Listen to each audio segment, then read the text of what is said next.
Welcome to Simply Happy Conversations, a podcast that teaches you how to create a clutter-free, functional, and simply happy life. I'm Narelle King, a professional organizer who supports families with practical steps to simplify their lives and create a more organized home. I'm passionate about supporting neurodivergent families and individuals like myself. Every fortnight, I share guest conversations with experts passionate about the future of our home, health, and the planet. These conversations will provide you with actionable takeaways to create a more organized and happy life. So do you get that sinking feeling when your phone is full, you get that message, and you either need to increase your storage or delete items from your phone to create more storage? Maybe it's apps, maybe it's photos and videos. Today on the podcast, I'm talking with Gray, the portrait photographer behind Simply Gray Photography and author of the book 50 and Wiser Club. She will be sharing actionable takeaways for you to keep your phone photos organized and, more importantly, why you need to back up your photos. This conversation is a video recording that you can watch on YouTube.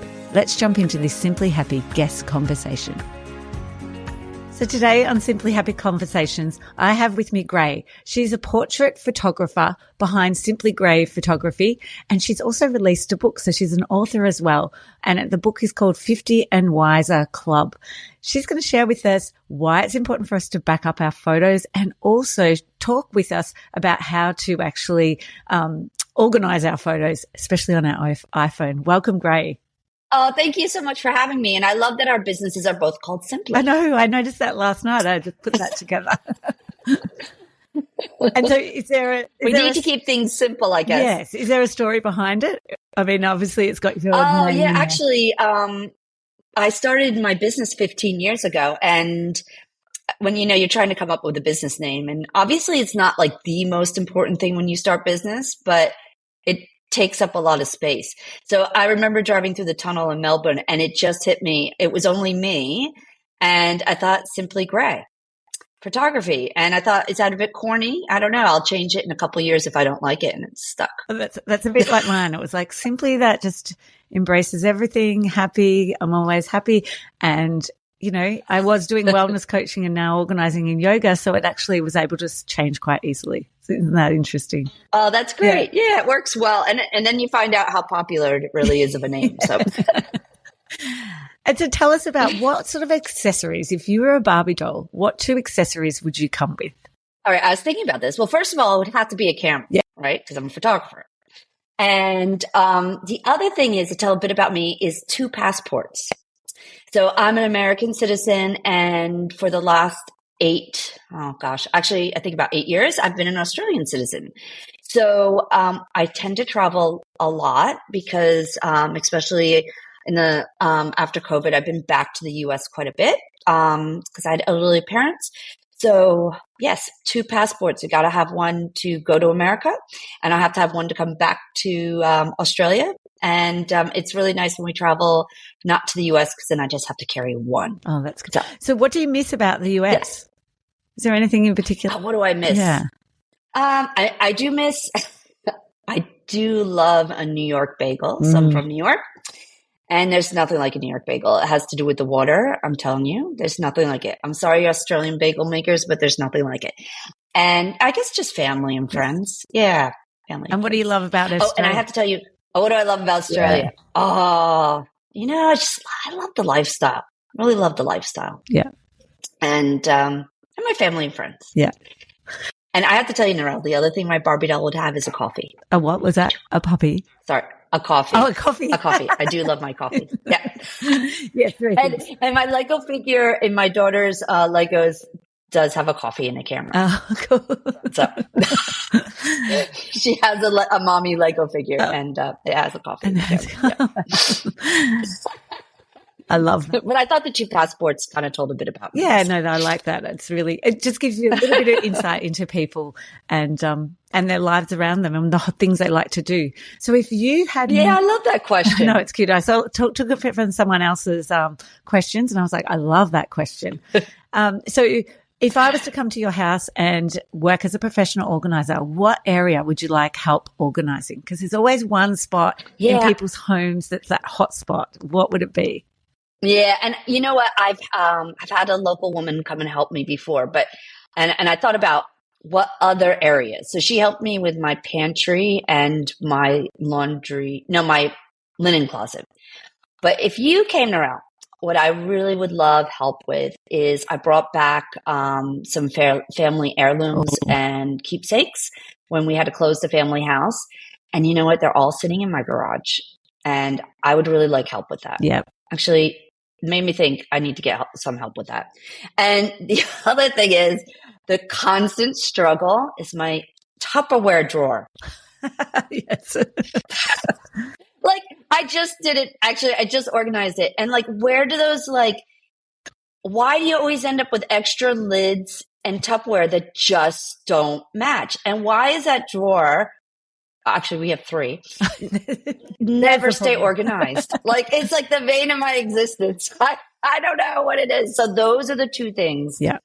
I would love help. And you've got a drawer though for Tupperware. It's great when you've got a drawer, but when you've got a cupboard, I got 3. It's so much harder to organize. But maybe that's it. There's 3. If you took it down to 2, that might even be easier to manage. Yeah. Maybe you're right. What I do is one of them, there's 2 and then a shelf. And then, maybe I just have too much. And then I have one for the lost pieces. Oh, right. Yeah. So now that you could get rid of the lost pieces possibly.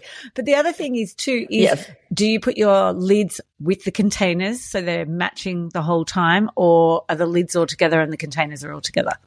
You know what? I started putting the lids and the containers together because it's like so frustrating. And I've tried to go to the glass, like with the glass and the lids, like so that I put the lids on them. That's what I just did this past weekend. Actually, that's what I did. You must have been channeling me. And I put the lids together because it's just so frustrating when you can't find a lid and you just need it really quick. Yeah. And I find then that's when it takes up more space when you do that. So you're allowed to have 3 drawers then because you're actually going to be taking up so much space. And so if you've got the real estate to be able to do that in your kitchen, then why not? Then, match it that way. That is the ideal way, but most people don't have that space. Okay, that's the ideal way. I put they're in my laundry room. I actually had some spare pull-out drawers. Yeah. And that's what I did. Yeah, and I'd love to get rid of the one that has like the lost lids. Yeah. I'm just afraid to throw them out. Yes, just in case, as everyone says, just in case that container turns up. Maybe give yourself a time limit. 6 months. If it hasn't turned up by Christmas, okay, you guys are going.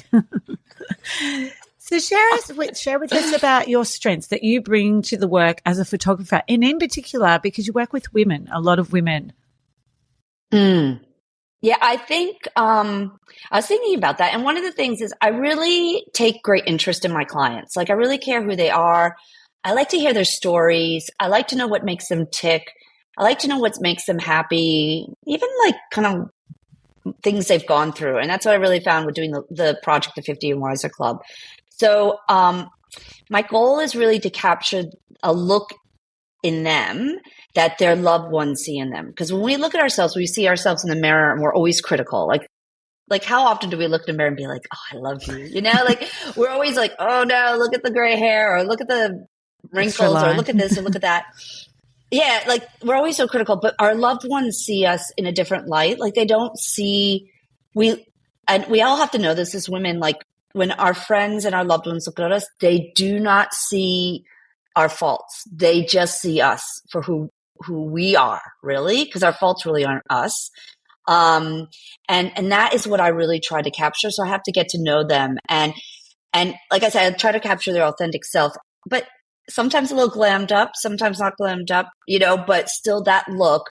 And it's really interesting if I ever do a reveal and I have the woman with their loved ones, what their loved ones like, that's you. I love that photo. And still as a woman, we're like, but my ear's a bit big, or whatever, like something like as silly as that, but, and I just had one recently and the woman's like, you do? He goes, yeah, that's so you. I love that. And that's what I try to capture. Yeah, that's beautiful. And I think the other thing that I would hope other photographers do this, but I really work hard on my posing. And I've really, especially when I started photographing women just without their families, like I continually am studying posing and posing. There's a different posing technique to men and women. And then the whole thing is just posing for people. But yeah, and then there's the thing posing for how do we make ourselves look our best. So I tell people when don't look at an outfit and be like, well, I don't like how I look in it, because you're looking at it as you're standing, but you'll never just be standing like that in front of my camera. I'll pose you to look the best and to bring out your best features. Yeah. Oh, that's beautiful. And I do. So, looking on your website and also on your Instagram is beautiful to go and have a look, because you can really tell the way they pose. They all look absolutely amazing in all of their photos. Yeah, I really enjoyed scrolling through them last night. No, thank you so much. And it's not necessarily natural. And a lot of people are like, I don't like posed pictures. So it's like, how do we get an image that doesn't look overposed, but they're still, directed and still have you in them? And it is important though, because the first thing, I'll just real quick, and for the people that can watch this, the first thing we do when we're have a camera in front of our face is we back away. So we go like this. And it's just really important not to back away, because then our neck is long but we all do this. Like, it's just the natural thing to do. So just having a guide, like a coach, reminding you, bring that forehead or chin forward, it just makes a heaps of difference. And when I first started, I didn't really pay attention to that. And I think, look, if we're not happy with how we look, we're not going to like our photos. So I just want everybody to feel really confident when they leave the studio.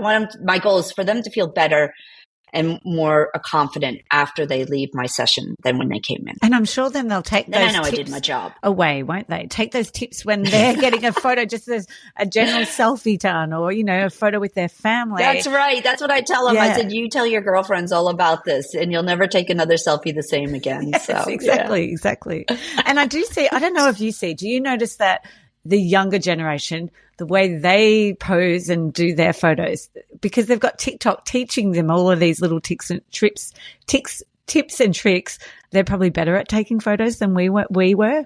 I think they are, but I think still you lose that authenticity with the younger generation. I think they're trying so much sometimes for that Instagram look. Yes. And look, I haven't thought about this, and this is off the cuff of my head. Sorry. But I do think they're more confident, and they are more confident, which is really important, because when you're confident or maybe so much, not necessarily confident, more of like you don't have that care factor because they're so used to doing it. Yes. So because of the fact that they're not so self-critical of themselves or more confident in it, they tend to just look better because they're relaxed doing it.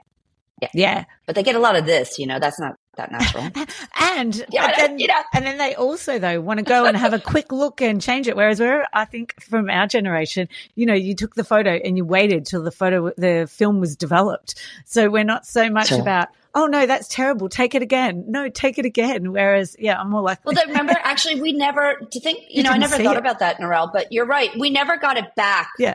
From the local chemist and been like, oh my gosh, no, we were just so happy to have a photo, Exactly. Just so happy. You're right. There's a lot to be said about that. And that waiting time for your photo. So then tell us about the book. What drove you to write the book 50 and Wiser Club? All right. Well, so there's a bit about what got me started and what kept me going. So what got me started when I was about 45, I saw someone for their 40th birthday photographed 40 women. And I thought, ooh, that's an idea. And I don't know about you, but I have in my notes or notebook, I write down ideas, my calendar. Like, I want to do these someday. So that was one of mine that I put a mental note. And also I literally wrote it down. When I turn 50, I want to do that. So, so here's the book. Oh, beautiful. Yes. That's me on the cover. I was 50. I'm 52 now, just turned 52. And, I think, turning 50 is a bit daunting. Narelle, I don't know how old you are. I'm 49 this year, so mine's next year. Oh, okay. This is, all right. I'm talking to you, my dear. All right. So turning 50 is a bit daunting. And I think I wanted something to do during my milestone birthday year, and probably something to distract me from turning 50.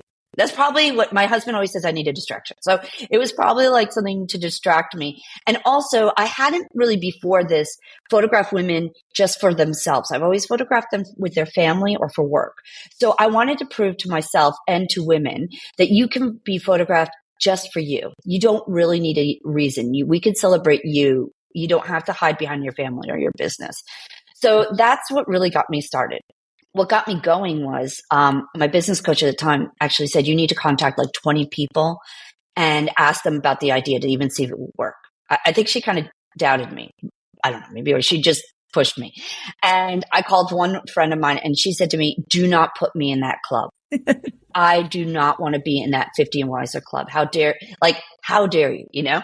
And she doesn't remember. I finally told her this just recently, but she's like, did I really? I said, yeah, but you know what? That's okay. Because you gave me, it wasn't when I called those 20 people, I knew there was people that were keen, but I had a couple people that said, good luck with that, Greg.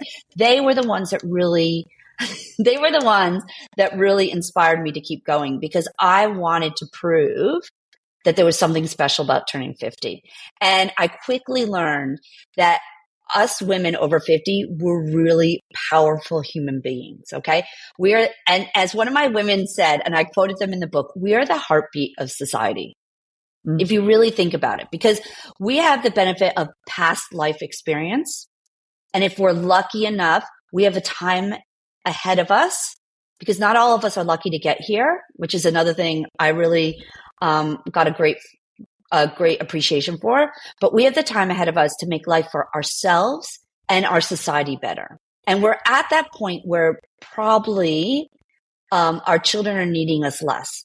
So not only do we have the experience to help others and society and ourselves and our family, but we have the time. Like we're finally getting that time back that we can actually make a difference in our communities too. And actually, I'm learning now, it's really 60s is another great decade because for a lot of us, we still have the kids in our 50s, like, because we started a bit late. Or maybe you've got parents, isn't it, as well, is the other part. So you may be looking at parents. And you know what? Yeah. You have parents.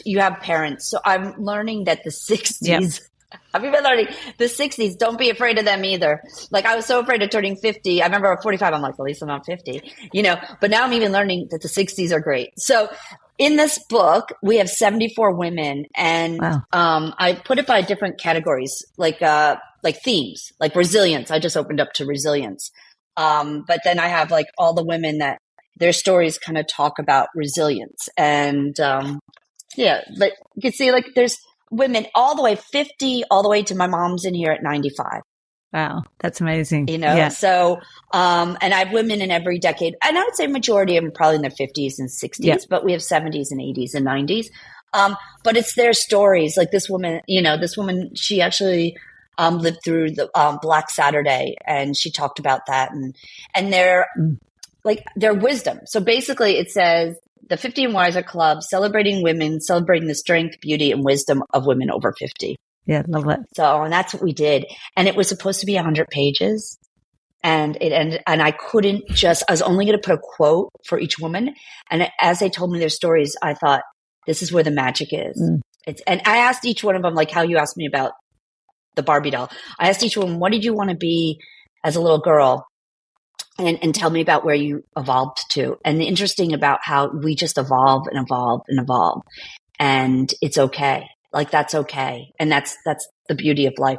So that's what it has, the 74 women's stories in there. And, and I dedicated it to all the women that didn't make it to 50 because, I want us to, celebrate that we're there, like not think of this as like we're at the end of the road. We're at the beginning. We're really at the beginning of the next phase of life. Oh, that's how I'm looking at it as well. So it is. It's totally like that. So, and I, if you put the link, I still have for the month of May, I have a Mother's Day special where it's $5 off the book. Oh, beautiful. And basically the proceeds of this book go to a foundation that supports women at risk here in Victoria. Oh, nice. Oh, so, beautiful. I'll definitely share. You're not only getting like inspiration yourself, you're helping out. And we've already raised over $20,000 for them. So it's quite exciting. But you also had an exhibition that's part of the book release as well, didn't you?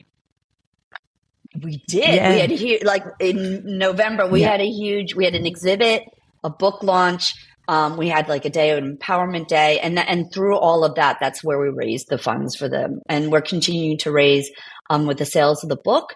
And also I'm doing another project this year called the Wise Women Project. And I'm now actually, I just started outlining the exhibit and what we'll be doing for that next year for International Women's Day. That's what it was. I'm really I did excited. read that about international. There's not another book in the works, but it has its own kind of, it still has its own thing. Because the book, when I first started the book, all right, we're getting off track. Sorry. I said, I had a lot of I ended up self-publishing with a beautiful editor and mentor, and I had a whole team. I couldn't have done it myself, actually. So self-publishing is kind of the wrong word. But all the publishers told me it would take 2 years. And I said, I don't have 2 years. Well, it took me 2 years. Yeah. I can imagine. That's why a lot of people don't go back and write another one, do they? They've done it. They do the process. Yeah, I do have another one up here that I want to do. But yes, I'm giving myself a break. So tell us then about what's been one of the toughest decisions? Was it to do with the book at all in your career, even in your photography business? What's one of the toughest decisions? Because I saw that question he asked me, and I was like, what does she talk? I don't know what you meant, but I'll have to tell you one of the toughest decisions I made in life. And maybe will be very, will help people, because you talked about helping elderly parents. So in 2013, my husband and I actually uprooted our whole family and went back to New York to look after my parents. My dad was 90. My mom was 80. I forget at the time, she was 80 something, probably 80. Well, that doesn't really matter. 4. Let's just say 4. And we went back, and we were, my husband said, we'll go for 2 years. We stayed for 3 years. And then my son was about to hit year 6. And we knew we wanted to come back for high school for him. But that was the toughest for me personally. Was such a hard decision. I do love Australia. But I actually become pretty good at just making the best of wherever I am. And it was really hard for me to leave New York. Actually, it was really, really hard because I was leaving my parents. And I have to say that was one of the toughest decisions. And I actually went to a psychologist and I said, I need you to help me. I know what I need to do, but I don't want to feel resentful. Yeah, that's important. And you know what? I don't regret coming back to Australia whatsoever. But it was a really tough decision, and I'm really happy. And those were the best 3 years of our family's life, and the hardest. But now that both my parents are gone, I'm really happy I went, and it was the best thing for our family to come back. Yeah. And that's probably having that awareness to go ahead and get some help to assist you through that is amazing too. Yeah. Yeah. And I think that's important because as we are aging, and my mom had me and dad had me late in life. So I hit that earlier than most people probably listening to the podcast did. My mom was 44 when I was born. My father was 49. And back then that was unheard of. But I think, you know what? Get help. Yeah. And talk to your friends because you're not alone and it's hard. Yeah. Especially as you're looking after your kid. It's really tough when the roles reverse with your parents. But we're all going through it. If we're lucky enough, we're all going through it. We didn't lose our parents early in life. And get help because it's hard. And don't underestimate how hard that is. Yeah. Oh, thank you for that. So I think, yes, that was for that advice. That's totally off topic, but yes, but there you nice go. To hear it. I don't know. Like you said, I'm the same as you. I love hearing people's stories and how they're interwoven, through their whole life, isn't it? And how they are now, what they've turned out, and the philosophies and values they have are all from their stories throughout their life. So now tell us about photos. Let's go back to organizing photos, okay. which is why everyone Let's talk about organizing photos. So backing up photos. Like I had a client even just this week who's like, oh my goodness, I can't even think about it. But right now I have no photos of my kids because her phone has broken and she hasn't paid for a cloud or anything and she has not backed up her photos. So tell us about let's talk about that. Yeah. So first I'm going to talk about, Narelle, on if you have photos on your PC. Yep. Because you do. We all do because, and they might be on an old laptop or something like that. But look, I keep less and less on my PC because I do so much on my iPhone. Seriously, as a professional photographer, the last few trips overseas, I just took my iPhone. They're so good nowadays. So, but we all know that dreaded feeling when the PC or laptop won't turn on. We get the blank black screen or external hard drive. We drop it or we lose it, right? And what about the fear of flood where you live, fire, or theft, right? So the thing is, make sure you back up. There's so many options. And actually, it wasn't until recently I had a problem about a year ago. And I think, yes, I just hit my 1-year anniversary. The company sent me a message that I found a really good option. But listen, if you have a Macintosh, that's old, isn't it? Use Time Machine. Okay. Like use Time Machine. But that still doesn't take the fear of, for me, was if I travel, if someone broke in, I don't know why they'd take my time machine. They probably wouldn't. But, or fire or flood, right? So, really good. You can back up your PC laptops now to Dropbox. To me, it's worth the money. Like I use Dropbox. It's where I keep like the backup of my client photos they order. Or also there's another one I've just recently used, Blaze. So Blaze is blaze.com, B-L-A-Z-E. Sorry, B-L-A-Z-E. I thought I was really being good saying Z and not Z, but yes. Blaze.com. They're really good. To be honest, I just get it where it backs up a particular hard drive of mine that I use and my iMac. Yep. And I know that if anything happens to iMac, I can then go back and get it. And it's on this Blaze. I don't get history on it per se. I just get whatever is the most recent. So you can pay more to have like so many months of history, but I just know now if anything happens and someone comes in and takes my MacBook, my MacBook's not on it right now, but my iMac, that it's on there and I can retrieve it. And I just think that takes the stress away. Yeah. Yeah. Because it's the stress. Like who needs one more thing to stress about? Okay. Now your photos, on your computers, and this is also what I recommend with your phones, is at the end of the day, we only need a handful of memories. We do not need thousands and thousands and thousands, because what happens, just like Tupperware, we can never find it if we have too much of it, right? It's just like the Tupperware. So I highly recommend with your old photos, and don't stress if you don't do this already, because it's fun to go back and look at your memories. And as you have time away from it, like if your kids are 18 and you look at the baby photos, you realize you don't need every single baby photo, right? So I highly recommend make a folder that says family, our photos, do it by year, start whatever, 2005 or I don't know, whatever it is, start that year. And if you want, organize it by month or whatever, but pick your top 20 to 50 photos for that year. Yeah. And those are the ones that really need to be backed up. Yeah. And those are the ones at the end of the day when your kid turns 18. Yes. And you're going back, right? Yeah. You're going back and you need the photos. You're going to go for those top 20 to 50. And while you're at it, why not create a photo book of those top 20 or 50s for that year? Blurb is a great company. I do a lot of my books with them that are my family books, and you can do that. So I think that takes a lot of stress out of it, because okay, from all those years, I just have my top. Now, I do this. Am I consistent? No. So I'm like, great. You can doing this consistently, because it's such a good tip. And just so in 2005, you might have all your months. If you don't like to delete anything, fine. Keep all the ones, but keep a folder saying 2005 top 20 to 50 photos. Yeah. Yeah. That's a great idea. You pick the number. Yeah. I mean, maybe you have 10. Maybe you're even better than me.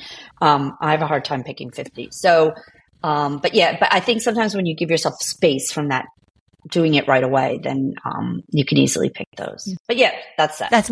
So you can start anytime. So mine is when we drive to Swan Hill, which is a 5-hour drive. And my husband will usually drive and I will sit there, and because there's not internet on the way, there's a lot of just dead black spots.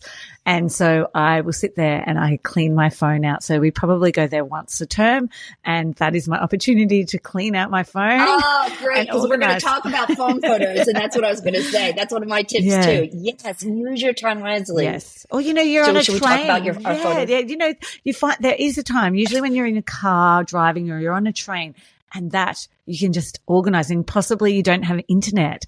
And so it's a great time to organize it, isn't it? Yes. So how do you organize your photos on your phone, or what's the best some suggestions of ways to do it. All right. So I highly suggest keeping your phone photos organized. Yeah. All right. There's a couple reasons why. You have the less stress of losing your memories. You make it easier to find those key memories. And you know what? There's two other things. You save space on your phone. Like, who hates that dreaded, I don't have the space. And it's kind of satisfying. It's kind of crazy. It's kind of satisfying. So the other thing is make sure the phone is backed up. So you can back it up to the iCloud, which is great. I pay extra. My husband says, why do you do that? But he's like, why don't you download them? And I say, you know what? I love being able to have memories. I love that it will show me like memories. Yeah, same. I'm like that too. I don't know what I did. I love those little videos it creates for us. I just love it. I love it. I remember before the iPhone came up, I always said, I wanted to create a screen one day that just kind of showed you memories. And now look at the it iPhone now. has done it. So. I know. No, it does. So the other thing is you can back up your phone to your hard drive, but then I don't know. To me, it's a hassle. But you could also back up your phone to Dropbox, Google Drive, Google Photos. And I just read, because I was looking at it, that if you do it to those Dropbox, Google Drive, and Google Photos, I think they do keep, like if you delete, they keep the deleted photos. Yeah. But to me, you know what? If you want to organize your photos on your phone, you want them organized on your all your drives, because if you have to go back and use them, who wants to then have to resort through them? So I kind of think as you organize them on your phone, it's okay that you can actually, there's a deleted folder box that doesn't clear out right away. So if you make a mistake, but yeah, might as well keep them organized everywhere. And what I was going to say is I do highly recommend once a month. Like you just said, Narelle, you do it once a term. So maybe once a term, instead of scrolling social media, go through your photos and delete the ones you don't need. So we all know we have the screenshots of things we wanted to remember that we forgot about that probably weren't that important. But anyway, and if they are still important, create a folder for them, which I'll talk about. I love folders. Create your duplicate, get rid of duplicates, get rid of the selfies that your kids take. Yes. I don't know about yours, but my daughter takes 1 million selfies. So you maybe keep one, like you don't need them all. My kids take a lot of pictures of my dog. Oh, yes, same. On my phone. I don't know why they use my phone, but they use my phone. So delete those, keep a couple, but delete them. Anything that's blurry, just keep your favorites. Yeah, because that's all you're going to want in a few years' time. And if you have some catch up to do, like I said, if you don't do this already, don't stress, right? When you're waiting for this, pick up your kids from school, watching TV, driving to, where do you say you drive to? Swan Hill. So it's like, Swan 5 Hill. hours. Yeah, but it could be having your morning coffee. Yeah, it's like making a habit, isn't it? Of something you already do. That's right. Seriously, if you have time to check Facebook, you have 30 minutes or 15 minutes to start going through them. And also I had another one, just set a timer for 30 minutes. And this is great when, I guess, organizing too, right? Just set a timer for 30 minutes. And if you're scroll before you go to bed, just go through your photos and stuff. Yeah, definitely. I also just found out your phone, actually, if you have an iPhone and you go to the Photos app, will show you which ones are your duplicates. Yes, I did see that now. So they are getting better at updating that software. How good is that? Which is really good. Yes. Yeah. That's really good. So we have that. The other thing you could do that's really good is you can now go in and tag, your kids. It does it automatically. It's pretty darn good, right? But you could do that, and you could tag what places you're in. So in case maybe it hadn't already done that because you might have had your geo tracking off or something, you could do that yourself. Yeah. And my final thing is I love using folders. Yeah. So what sort of folders do you label? What's your sort of go-to? So I label when I go on trips. Yep. I end up putting my favorite folders on those. If we're doing a renovation, I'll put them there. I know it sounds kind of funny. I have a folder like for my mom. Yeah. And like some of my favorite photos for my mom, like just my favorites. Because I know I could go in and select her and it will pull up most, but I just want to see like my really favorite ones. Like for business, like if I have like ideas, like for a studio or something like that, I have a folder for studio ideas. When I used to do my other business with skincare, I had all the folders there, with all the different things. But it's great. And when you're done using them, you can then easily delete them and so forth. Yeah, mine's like people's names, my clients, and I save them all into there as well. Yeah. It's so many photos. Yeah, it's great. Actually, I do have a lot of photos, like my daughter. Yeah. Now I have a traveling tip for keeping photos when you travel. Do you want to hear that one? Yeah, definitely. Sorry, I have a lot here. I have a lot. All right. So I just, like when you said when you travel, what I do when I travel is each night, like I try to do this. It's not easy to do this, but each day I'll go back and look. Like I told you, I do take them on my iPhone. I will go back and look at all my iPhone photos and delete the ones I don't want. And then I actually love heart the favorite ones. Yes. Yeah. Because I have a really hard time cutting it down right away. And so automatically those love heart ones go in my favorite section. And at the end of the trip, I can look at my favorite ones and be like, those are a great collection. Let me go delete the other ones. Yeah, that's a good idea. Or, oh, you know what? I really want to keep that one. And then I will usually create a folder for that. And then if I create, then it's easy if I want to do like a download to blurb or something like that to make a photo book, they're all there. That's great. That's a good And what tip. I tend to do, and instead of oversharing on Facebook, which I do sometimes, I do a lot, I'll post just one picture each day. Because my kids hate me posting a lot of pictures right now. So I'll post one picture each day. Probably won't have my kids in it. And I'll just write a little reflection on that day. And then if I want to do a photo book, I have that on whatever social media I use. So then I can do that and put all our photos for that day. And it's not necessarily we did this, and this, and this. It might have just been like how I felt and how I loved that city or one memory from that city from that day. Yeah. Oh, nice one. The other thing is recipes. That's what I do when I travel. Recipes, I find. Taking a photo of a recipe and then you're like, where's that recipe? So I've got a folder now. Oh, that's a good idea. So that I can actually just go straight to that folder and find the recipe. You know, I mean, most of the time we, see it, but if you're waiting in a reception and you see a photo in the magazine and you're like, oh, that sounds good. Or I don't know, just seeing it somewhere. It's like, oh, take a screenshot. Or even actually I've taken screenshots on Instagram of people's recipes and gone, yes. Yeah. Because I've saved it, but I'll probably never go back to that recipe folder in my Instagram. But I am probably more likely to go back and see the written one. The other one was calendars. So we have a family calendar, which we do for my mother-in-law. And so putting a folder for that year, and that's where they're saved. So every year they're already ready. And that's a really good idea. Yeah. And you know what? Actually, we used to make calendars for my mom and my mother-in-law too. I say used to. I haven't done it in a couple of years. But actually, that is a fabulous way and I have another idea of how to keep your memories that I wanted to share with your listeners. But that is a great way to use those 10 to 20 to 50 top images, because you can automatically create a calendar if you don't want to do a photo book and just print off an extra version for yourself. And even if you don't use it as a calendar, which you might as well, you have that, like you have it printed, you have those pictures printed for the year. So those calendars are a fabulous idea. Who do you use for your calendars? Officeworks. Oh, not Officeworks. Sorry. Big W. And just because I've got the same. Big W. Yeah, I just have it there. And my family have one. So one of us take it in turns and have to make the calendar. It rotates around families. And then so we all have to provide 10 photos. And then I do one for the other side of the family, which is just my own family, my immediate family. And so and then that's ours as well. We have a copy of it. But next year I'm thinking I'm going to actually make that into a photo book.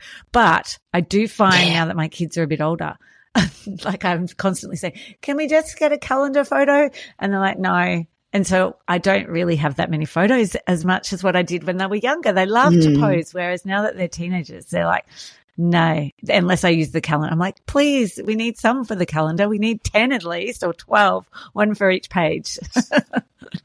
So yeah. That's right. Well, that's good. Yeah, you know what? That's true to have that to have it for the calendar, because they don't. My kids are nearly 14, nearly 17 and 18 now. And it is a bit tough to get them in the pictures. So actually, should we go to your next question? Yeah, sure. Definitely. Because I have a tip for people on that if they don't want to do besides the calendar, because I didn't even think about one, but that's a fabulous idea. Yeah. So what other ways can people organize it? If they didn't want to keep, as a calendar, they don't like the photo books, what else would you have? Or is it the photo book? Well, okay. So this is something I've done. And it was a bunch of photographers in 2009 in Australia started a photo a day project. Oh, yes. And I highly recommend this. So if you're out there like, oh my God, I have no pictures of my kids, or I don't have any printed, or, this is something anybody can do. And you don't have to have kids to do this, to be honest. You could just do it with what your gratitude and stuff like that. So we started, because here in Australia, summer is January. We would do a photo a day in January. And most of us had young kids at that time, so it was around the kids. But basically what we had to do is we had to one photo a day. Now, that was in 2009. Now, I know it's crazy to think we take multiple, but you just process one photo for that day. Okay. And it could be anything. It doesn't have to be perfect. It could be, I do them now on my iPhone because I still do this project. It was 2009. I still do this project. And what I say now to my kids is, we're going to do a photo a day this January. You can help me decide what we want to have in it. Because, because it's hard. It is really hard. So, and actually, we were in Japan. So my photo a day in January was a lot about our Japan trip. And yes, I did take some pictures of my food because the kids didn't always want to be in it. But what I did is I had one photo a day, and I do actually post it on a social media. I do it on my Facebook page. Sometimes I do it on my business account. Sometimes I don't. Depends. And I will just put a little phrase, like a little something, like what that photo meant. And then at the end of the time, I will create a book with it. Now, I'm not perfect either. I'm a bit behind on my books, but here's from 2010. And now I just use Blur, but like 2010. And my kids still love going through these. Yes. So that's why my son's going to hate me. But anyway, but look, like that was like, he's now 17. Yeah. That's brushing his teeth. Like it was as simple as him brushing his teeth. Yeah. Like, and I just wrote, I love watching Sean brush his teeth. Yeah. Like just as simple as, here's one, like the kids weren't around. So I love sunflowers, Yeah. It can be what you're grateful for. It can be, anything. Oh my gosh, my daughter, like that. Now she's nearly 14 and there she, oh, wow. a bump. And I have like, here's the next year, and it's just one photo a day for, there's that bump, crawling up the stairs, Yeah. And, that's a way that you could just, and it doesn't have to be a month. It could be like a week in time, or 2 weeks or something like that. But actually when we moved to New York, because January is not that interesting in New York because there's a lot of snow. I did it actually in summer, and this book is like a photo a day for our first American summer. Yeah. That's what I wrote, our first American summer. And, look, I am a photographer, so I do get a bit creative. They are very creative. But, I did get great. But there's my daughter's 4th birthday. There's that bump on the 4th birthday. So if I hadn't done this photo a day project, I probably would still not have these pictures printed as a photographer myself, because like a doctor, we are like, that smokes. Us photographers are like, we tend to not do our own family things, what we say. But this photo a day project, really, motivates you, doesn't it? You pick your time and go for it. Yeah, like it's really motivating to have that final result with it. Because it's, giving that goal. And then to have all these years of just amazing. It's a snapshot. It's not the whole year, but your calendar is just like that. So it's a very similar kind of. Yeah, I love that.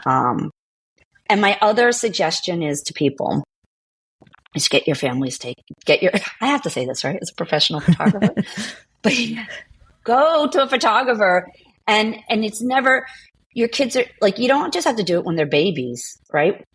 And there's all different, you don't have to do it when there's a milestone, but there is all different. Like when maybe a kid graduates high school, like that's huge change for a family or something like that. But go to a photographer to capture that. And my recommendation is go to a photographer that does it not just digitally, that doesn't just give you, we don't even use USB. So it doesn't just Dropbox you the photos. I mean, go to one that will actually give you something that's a legacy. So I'm going to prove I actually do this. Okay. So, I had a photographer when the kids were like little, we had a big family session and I have this beautiful keepsake album. Yeah. Beautiful. And then I also ordered like a box of prints. Yeah. And then she gave me the digitals too. Oh, that's great. And then when I lived in New York, I had a photographer come twice. and photograph. And then I have this. So these are like the prints from both of my family sessions in New York. Oh, they're amazing. And now it's actually time for us to do it again. I'm the same. I say every 3 years, but yes, I know it is time. Actually, it's time for, and I do photograph my kids for their birthday every year. That's another thing you can do is just take a portrait of your kid on your iPhone for their birthday every year. And then you have that. But I highly recommend that you go to a photographer to help you create your legacy. Yeah, definitely. Because we're time poor. And like I said, I think I'm about 4 years behind in creating these books, So, anyway, Keeping so that it real. really is, keeping it real. That's why you pay them. Yeah. You pay them to help you keep those legacies for you. Yeah, yeah. So how come? And they don't have to be anything super big. No. And I like that. They could be on a table. It could even be on your kitchen bench and you change it around. I like to get ours out and put it on the bench. Yeah. My kids like looking through them. So what about if people want to connect with you? They want to check out the book, but they also may even want to be interested in photography as well. How can people connect with you? Okay, so my website is simplygray.com.au, and Gray is spelled with an A. And it is my name. So, but simplygray.com.au. The book is on there in my store. You can learn about my sessions. I have my Wise Women project is on there.